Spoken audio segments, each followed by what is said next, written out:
मिसाल 3 लाख रुपये ये उसको व्हाट्सएप पे तस्वीरें भेज रहे, बोले आ जाओ ये 35,000 रुपये के 40,000 रुपये के, मगर वो चीज़ है नहीं। उसका डमी 35-40,000 रुपये के मिसाल वो कॉफ़ी ये ओरिजिनल इस रेट पे दे रहे हैं, ये तो बिल्कुल गलत है।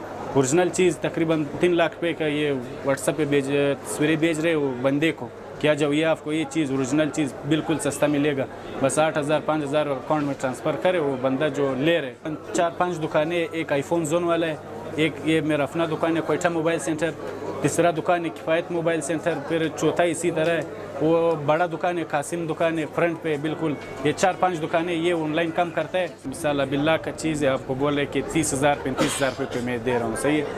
और पंजाब में बेचे हुए लोग कोयटा और चमन का नाम बहुत ज़्यादा इस्तेमाल करते हैं, और अक्सर फिर ये बिस्मिल्लाह मोबाइल टावर का।